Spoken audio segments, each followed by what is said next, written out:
kuyimba wali eri collab gye wakola ne Chameleon. Obuzibu bwavawo kuba nti wafuuka backup artist. Kati ringenda ku backinga. Wano abantu bakulaba. Bantwala nga backup.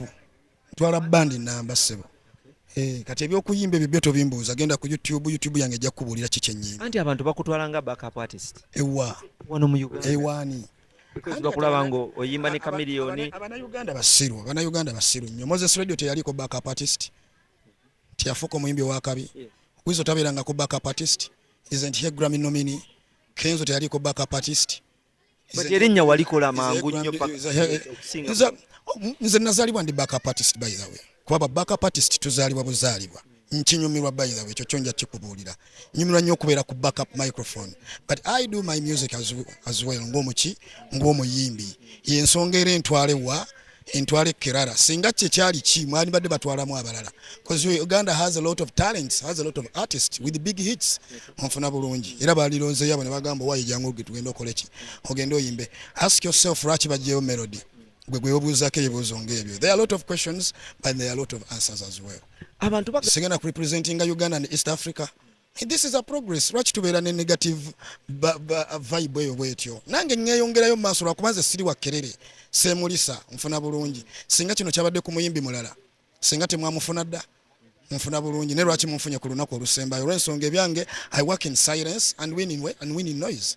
Okitegeera. Nkolera mu silence olw'ensonga Katonda bw'aba mpa ebyange abimpeera mu kisenge kyange. Sigibala n'akayuza passport 3. Ngolagawa. Ngugolingako. Mulina ebintu naye temwagala bikozesa.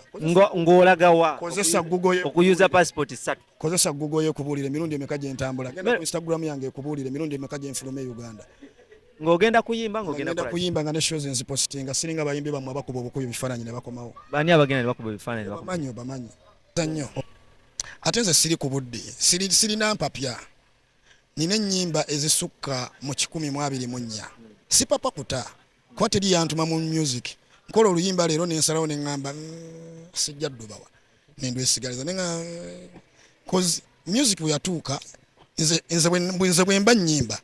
Nnyimba sirina pressure nti njagala kukola ki. Ennyimba zotereka ofuniramu. Nfunamu wa nzigabira abaana abazeetaaga. Wabayimbi abeetaaga music mbagabira nga ate sibaguzizza. Gwe teweetaaga music ne hit song. Mwagaza ki? Luyimba ky'oluntu ale Kirala. Okwagaliza bwakukumidde mu shadow bullshit. Mumbeera ntya backup artist wa Chameleon. Yasembayo butono mu Uganda. Olowooza tewali baagala kubeera ba backup artist ba Chameleon. Kino tekinengeje ky'okwa affectinga ko mu muyimbi. Tekya-affectinga tekinkosanga namu yadde n'omulundi n'ogwo. I've got a lot of things from Chameleon by the way. Sijana byogera sagala. Simu yagikuwadde ogende ine. Kirabo yangambe ebifaananyi bikube nga tebyesikamu. Njagala okulaba ku TikTok live nga tewali kyesika. But abantu nze musanyufu n'obulamu bwange. Wali ompuliddeko nga nina ekizibu kyonna nga nina kyenjaga. Twali mu COVID ng'owulira abayimbi balwanira obuwunga. Wali ompuliddeko ewantu wonna. Sente ozijjawo ezikubeezaawo. Ng'oggyeko okuba nti n'abantu bagamba nti mukasirise n'empangula. Zalirwa era nyumirwa obwamwenya nkaba n'amaziga kuba nyumirwa she got a dimple on her face nze busaliza she's on my mind that girl in Kerala. So when you come back, this is Ground Media UG. Melody olyo tyasebo. Ndi bulungi ogamba otyasebo. Ndi bulungi. Obulamu. Si bubi. Olaba nnyirira. Nkulaba. Tukusanze mu community y'abayindi kiki kyokola wano? Community y'abayindi eno tubadde tuzze batusiibule olw'ensonga tugenda mu kifo kyabwe. As I being the first East African artist to step into their land for a festival, wabula sigenda ku birthday party or doms to sing, but tugenda kuyimba ku festival. Kati bakiwulidde ne bagamba bajja baagala kumpa farewells.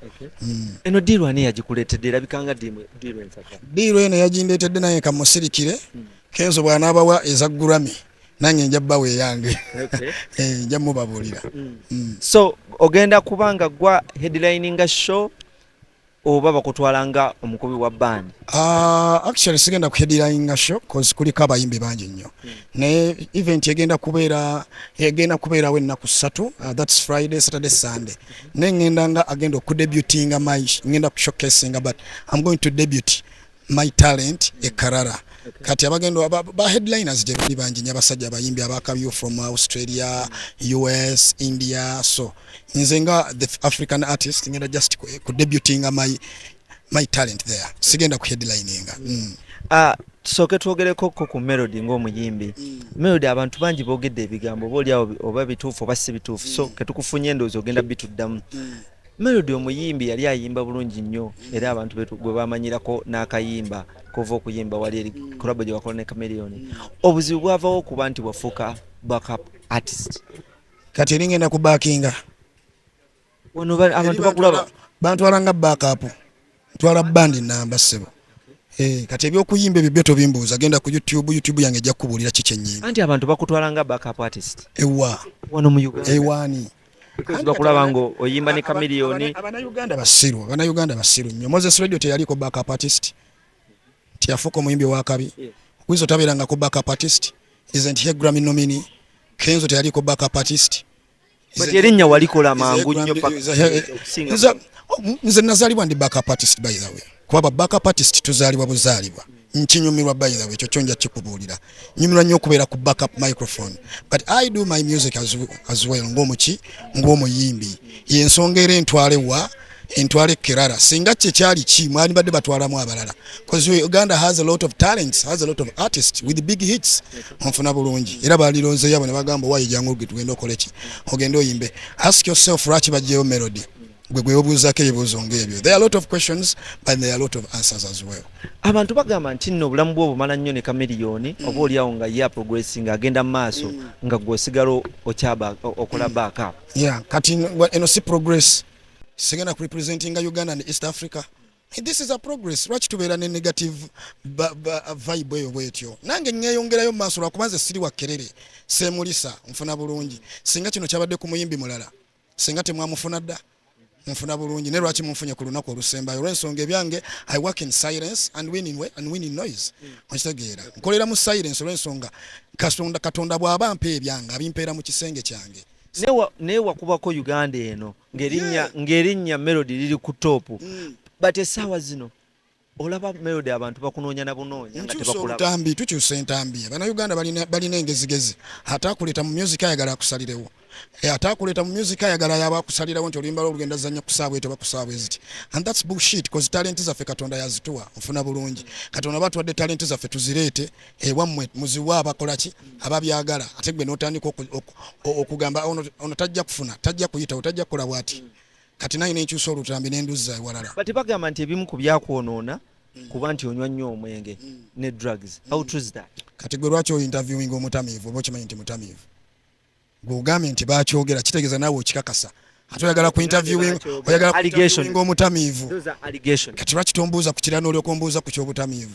Onfuna bulungi. Ekyo kye saagalira ddala ekyo. Ebiseera ebisinga nze gw'olaba wano nza ndi ku kakiiko ka mental health ku UNMF. Onfuna bulungi. Kitegeeza nze omu ku bantu abaagala okubuulirira abantu mu mbeera eyo naddala ku bintu bya mental health. Onfuna bulungi. Kitegeeza bwe tujja funa ate program twogere ku ki kwekyo genda ku kirala. Kiki ky'osinze okwesunga India? India nesunze kulaba culture z'abantu ab'enjawulo cause bwe tugenda mu center abantu basinga okuŋŋaanira. Mbasijja kwogeranga alina experience but mbadde ngugolinga mu kifo kyenkola ki kyengenda era olabye nga interacting with these guys nebikola ki n'ebiriyo kwakuŋŋaanirwa abantu bangi nga bwe kugamba aba Australia bajja abayindi abalala okuva ebbombe ekitundu kye tugendamu kirina 9.57 million ez'abantu. Kitegeeza abantu bangi nnyo. Nesunze okulabako ku Indian Ocean nange ogikwatako giwugiramu. Nesunze ogendako mu temples zaabwe okulambula bingi nnyo. Buno mulindi wakumeka ng'ofuluma ggwanga Uganda? Sigibala nakayuza passport 3. Ng'olagawa? Ngugolingaako. Mulina ebintu naye temwagala bikozesa. Ng'olagawa? Kozesa Google. Okuyuza passport 3. Kozesa Google ekubuulire emirundi emeka gye ntambula. Genda ku Instagram yange ekubuulire emirundi emeka gye nfuluma e Uganda.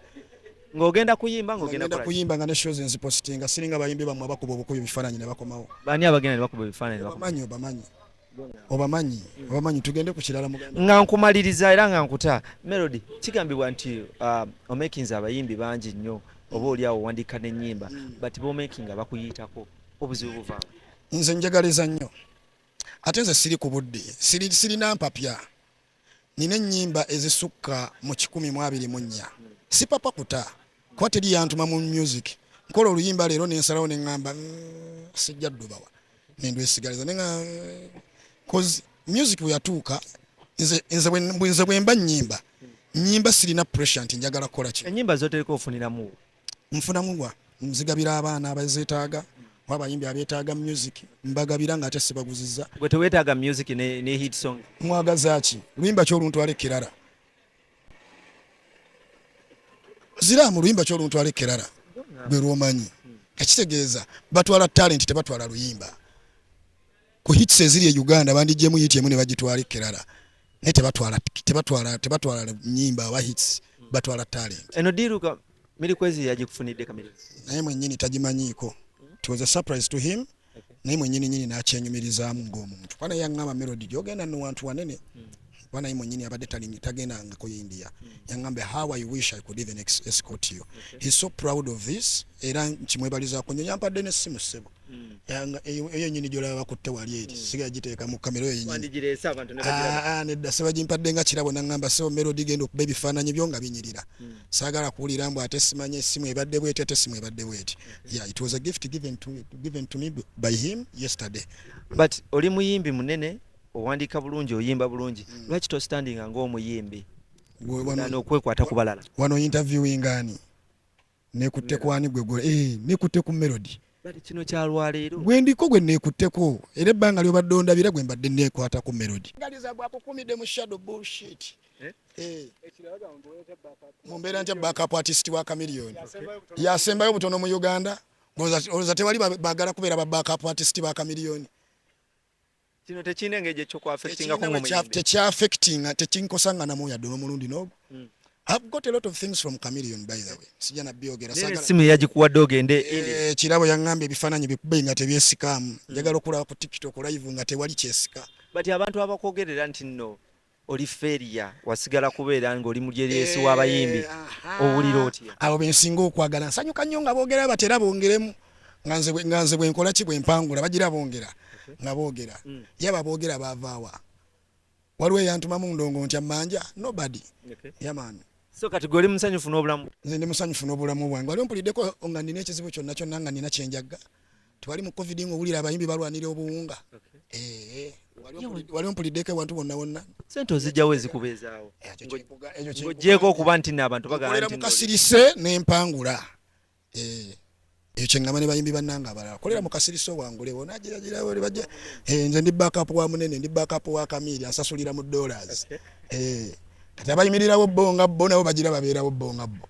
abantu bagala nti Chameleon tasasula bansasulira mu dollars abantu bampaddeyo mu meka bana basafa eri mu meka sente tugibalaga katugyesonyiwe. Introducing Ground Media UG for all trending events, concerts, news updates, celebrity gossip, showbiz, interviews, entertainment, sports, and much more. Ground Media has got it all. Follow us on all social media platforms: Facebook, Ground TV Uganda; Instagram, Ground Media Official; TikTok, Ground Media UG; and on Twitter, Ground TV2. Subscribe to our YouTube channel at Ground Media UG for the best coverage of entertainment and edutainment.